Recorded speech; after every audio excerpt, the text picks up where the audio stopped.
नमस्कार, welcome to my mummy's channel. तर guys, आज माझी मम्मी तुम्हा सर्वांना आपल्या घराच्या परिसरात अनेक आयुर्वेदिक झाडे असतात आणि त्या झाडांची माहिती आज माझी मम्मी तुम्हाला सांगणार आहे.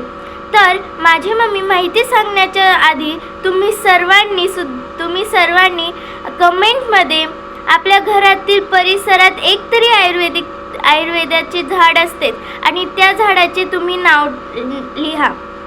तर सुरुवात करण्याआधी सर्वांनी बेल आयकॉन दाबा, लाईक करा आणि माझ्या मम्मीच्या चॅनलला सबस्क्राईब करा.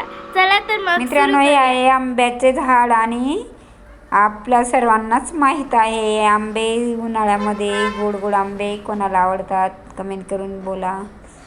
आणि आंब्यामध्ये विटॅमिन ए आणि विटॅमिन सी असतो. पचन सुधारत असते आपले आणि आपल्यामध्ये रोगप्रतिकारक शक्तीसुद्धा वाढते. त्वचेसाठी एकदम उपयुक्त आहे. आंब्याचे पानं आपण धार्मिक महत्त्व, विधीसाठी, पूजेसाठी वापरतो. आणि आंब्याचे आपण कैरीचं लोणचं भरतो, कैरीचं पण बनवतो, नंतर मुरंबा बनवतो. असे अनेक पदार्थ बनवता येतात. आणि आंबा हा सगळ्यांनाच आवडतो. वेगवेगळ्या प्रकारचे आंबे असतात पूजा. आणि आता आंब्याला खूप छान मोहर आलेला आहे आणि प्रत्येकाच्या दाराजवळ एक आंब्याचं झाड असावं मला तरी वाटतं, कारण छान गार सावली पण येते आपल्याला. आणि कच्चा आंबा आपण चटणीसाठी वापरू शकतो आणि आंब्याचे काढीने आपण दात स्वच्छ करून शकतो. आंब्याचे कोवळे पानं दाढ बंद होते. तसेच मित्रांनो, घायटीला आपण घातकेक पण म्हणतो आणि तिचा उपयोग आयुर्वेदामध्ये खूप छान करता येतो आणि स्त्रीरोगासाठी विशेषतः वापरतात. पांढऱ्या पाण्याचा त्रास किंवा मासिक पाळीतील समस्या कमी करण्यासाठी हिचा खूप उपयोग होतो. आणि इतकी आयुर्वेदिक वस्तू आहे ही वनस्पती. रक्तस्राव पण थांबवता येते याच्याने. नाकातून रक्त येणे किंवा जखमेतील रक्त कमी करण्यासाठी वापरतात. पचनसुद्धा सुधारते. नंतर अतिसार सुद्धा उपयुक्त असते.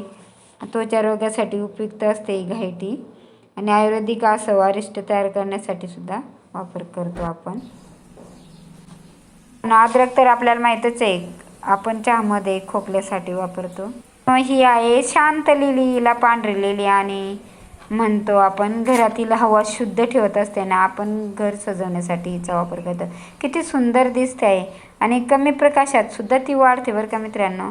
आणि या घरातील हवा एकदम शुद्ध करते. ऑफिस, हॉल, बेडरूममध्ये आपण कुठेही ठेवू शकतो आणि पॉझिटिव्ह एनर्जी येत असते या शांत लिलीने. बघा किती सुंदर फुलं आलेलं आहे आणि इतकं सकारात्मक वातावरण शांत लिलीमुळे आपल्या घरात निर्माण होत असते.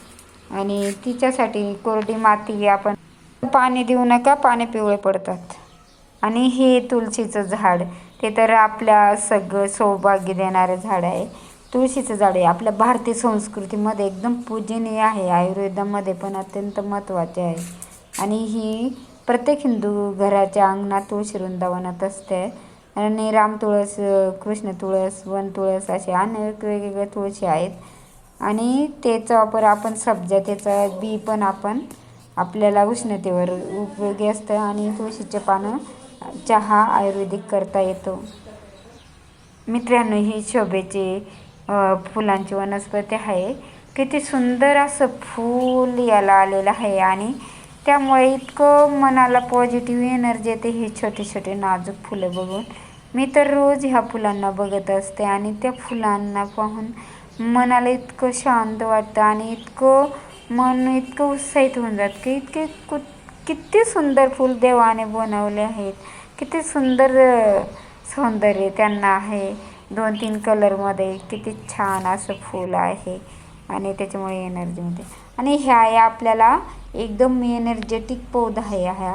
आणि हे झाड, हे छोटे पौधा जर घरात ठेवलं ना आणि ते इतकं हिरवंगार आणि इतकं छान ताजं टवटवीत आणि त्याच्या पानांना पाहून आपल्या पण मनाला उत्साह वाटत असतो आणि इतकं सुंदर पॉझिटिव्ह एनर्जी आपल्या घरात येत असते. आणि हा आहे ब्रह्मकमळ जर आपल्या घरात सुखसमृद्धी आणत असतो आणि शांत मन, सकारात्मक वारा देत असतो.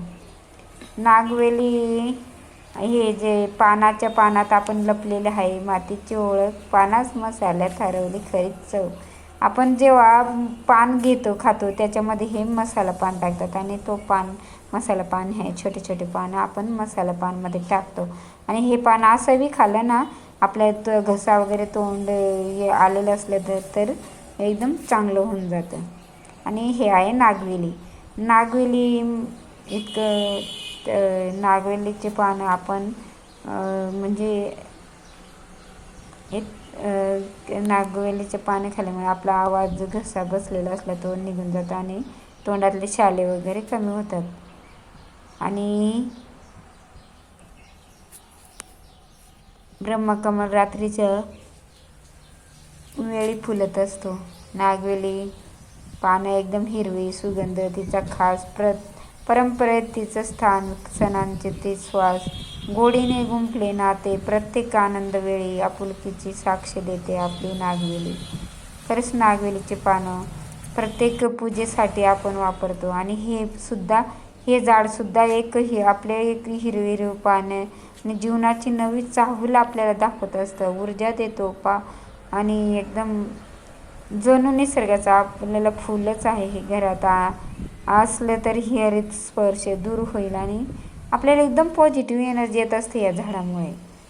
आणि मित्रांनो, हे आहे आत्ता नारळीच्या झाडावर चढलेली आपली खायला कडू परंतु एकदम करेलाचं ही वेली किती छान उंच आकाशात चालली आहे. आणि कारले इतके आयुर्वेदिक असतात ना मित्रांनो, आपल्याला कफ खोकला झाला तर आपण त्याचा जर ज्यूस करून पिला तर लवकर आपला खोकला बरा होत असतो. हे आपण तर हे बघितलंच पैशाचं झाड, याला आपण पैशाचं झाड पण म्हणतो. जमिनीवर राहून आकाश पाहिलं आणि भीतीला बाजूला सारलं, उंच उडायचं ठरवलं तेव्हा नशिबाने हात दिला. बघा किती सुंदर असं एनर्जेटिक पौधा आहे. आणि ही आहे गुळवेलची काडी, म्हणजे गिलोय आपण म्हणतो ना, गुळवेलची वेल. आपण जेव्हा कोरोना आलेलं होतं तेव्हा याचा काढा करून खूप लोक पित होते आणि इतकी या वनस्पतीला डिमांड आलेली होती. आणि इतकी आयुर्वेदिक वनस्पती आहे, बरेच आजारांवरती उपयोगी असते. त्यामुळे रोज थोडंसं जर तिचा काढा घेतला तर नक्की. तर मित्रांनो, असे होते काही वनस्पतींची माहिती. तुम्हाला कशी वाटली? माझा व्हिडिओ आवडला असेल तर मला कमेंट करून सांगा आणि माझ्या चॅनलला सबस्क्राईब करा, लाईक करा. पुन्हा भेटू असेच नवीन मोटिवेशनल नवनवीन माहिती आयुर्वेदिक व्हिडिओमध्ये. आणि नक्की मित्रांनो, हे आयुर्वेदिक माहिती तुम्ही तिचा वापर करा आणि मला कळवा. पुन्हा भेटू अशाच एका नवीन आयुर्वेदिक माहितीच्या व्हिडिओमध्ये. तोपर्यंत बाय बाय.